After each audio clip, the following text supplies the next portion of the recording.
Hello dear friends, आपका बहुत बहुत स्वागत है आज की हमारी इस नई वीडियो में, जहां पर हम टेंस सीरीज के अंतर्गत बात कर रहे हैं फ्यूचर परफेक्ट टेंस की।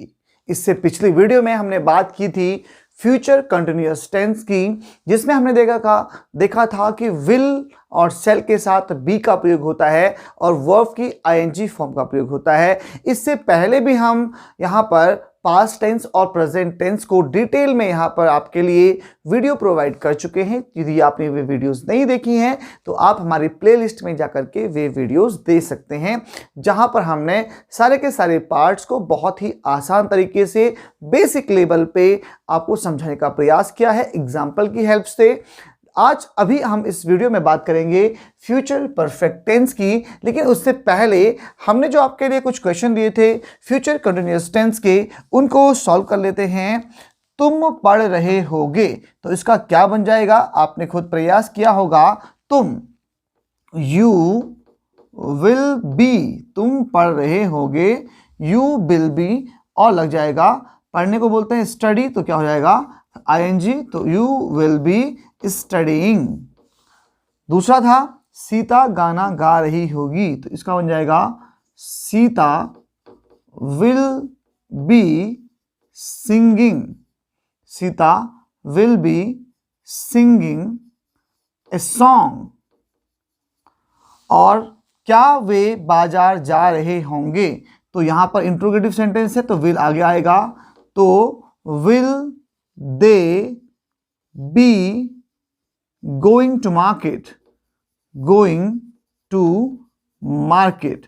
तो इस तरह से हमारे ये सेंटेंसेस सॉल्व होंगे और यहां पर लगेगा क्वेश्चन मार्क। तो ये थे हमारे फ्यूचर कंटिन्यूअस के कुछ एग्जांपल्स। अब हम बात करेंगे फ्यूचर परफेक्ट टेंस की, जहां पर हम सबसे पहले जानेंगे कि हम फ्यूचर परफेक्ट टेंस के सेंटेंसेस की पहचान कैसे करें जब ये हमारे सामने आते हैं हिंदी के सेंटेंसेस के रूप में। तो हमारी पहचान होती है यदि आपके हिंदी के सेंटेंस के अंत में चुका होगा, चुकी होगी, वो काम हो चुका होगा, अब तक वो आ चुका होगा, वहां पर ये काम खत्म हो चुका होगा, या चुके होंगे, लिया होगा, दिया होगा, दी होगी, ली होगी। तो इस तरह से यहाँ पर हमारे पास जब ऐसे सेंटेंसेस होते हैं तो इनको हम बोलते हैं फ्यूचर परफेक्ट टेंस के सेंटेंसेस। तो हमने एक चीज आपको बताई थी, जब भी परफेक्ट टेंस होता है वहां पर हमेशा इंग्लिश के सेंटेंसेस में लगता है वर्ब की थर्ड फॉर्म।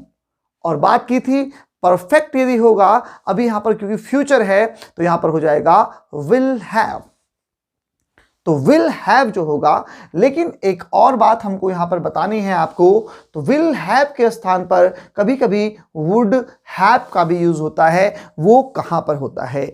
जब भी आपको सेंटेंस ऐसा लगे कि वो काम पास्ट में हो चुका है, जबकि हम यहाँ पर बात कर रहे हैं चुका होगा, यानी कि वो पास्ट में वो काम हो चुका होगा, तो इस तरह के सेंटेंसेस में चाहे यहाँ पर होगा, होंगे, जो भी है, लेकिन वहां पर हम वुड हैव का प्रयोग करते हैं। तो चलिए हम एग्जाम्पल्स के हेल्प से शुरू करते हैं। हमने अभी देखा कि हमको वर्ब की थर्ड फॉर्म का यूज करना है, हमको वुड हैव का यूज करना है। तो इस तरह से हमारे पास स्ट्रक्चर यहाँ पर हैं, एग्जाम्पल्स यहाँ पर हैं। जल्दी से जल्दी इन एग्जाम्पल्स को सॉल्व करते हैं, अपने कंसेप्ट को क्लियर करते हैं। तो चलिए पहला एग्जाम्पल देखते हैं। वह बाजार जा चुका होगा, वह बाजार जा चुका होगा। वह सब्जेक्ट है, ही लग जाएगा वुड हैव। अभी हमने बताया आपको कि जहां पर ऐसा काम लगता है कि वह काम हो चुका होगा, तो ही वुड हैव जा चुका होगा बाजार, जाने को बोलेंगे ही वुड हैव, क्या आएगा, gone to market.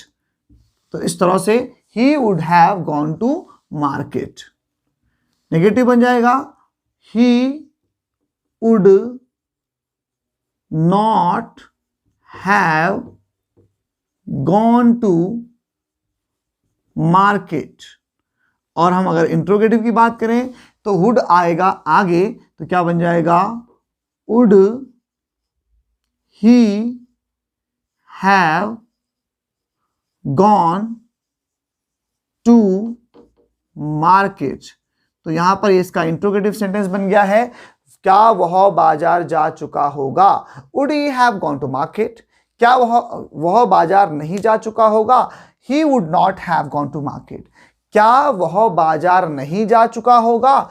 Would he not have gone to market. तो यहाँ पर इंट्रोगेटिव नेगेटिव भी बन जाता है। यदि आप WH टाइप लगाते हैं तो यहाँ पर आपको जो WH वर्ड है उसको आगे लगाना है, चाहे वो व्हाट है, वाई है, वेयर है, व्हेन है, हुम है, उसको जो है आपको वुड से आगे लगाना है और अपने सेंटेंस को कंप्लीट करना है। चलिए बात करते हैं दूसरे सेंटेंस की। वे खाना खा चुके होंगे। वे, दे क्या आएगा इसके बाद? दे वुड हैव खाना खाना, ईटन थर्ड फॉर्म है ईटन, हमने बोला है वर्ब की थर्ड फॉर्म का यूज होगा तो हो गया they would have eaten food. वे खाना खा चुके होंगे। वे खाना अभी नहीं खा चुके होंगे तो हो जाएगा दे वुड नॉट हैव और आएगा eaten. They would not have eaten food. क्या वे खाना खा चुके होंगे? यदि हमारे मन में ऐसा प्रश्न उठता है तो इसके लिए बन जाएगा वुड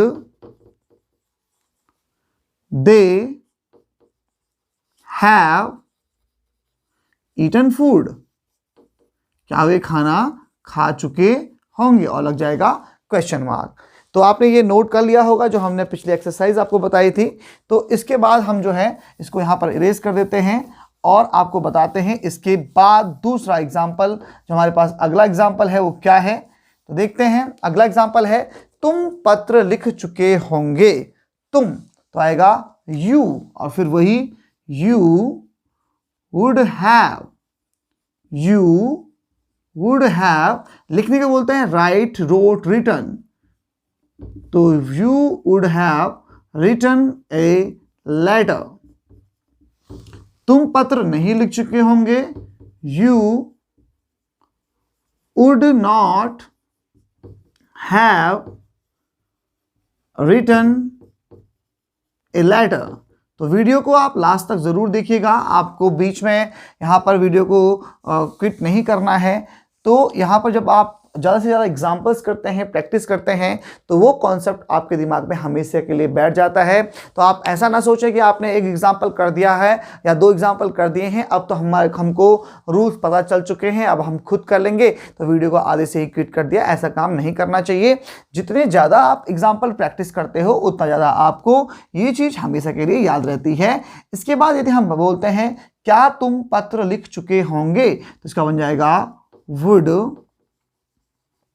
you have written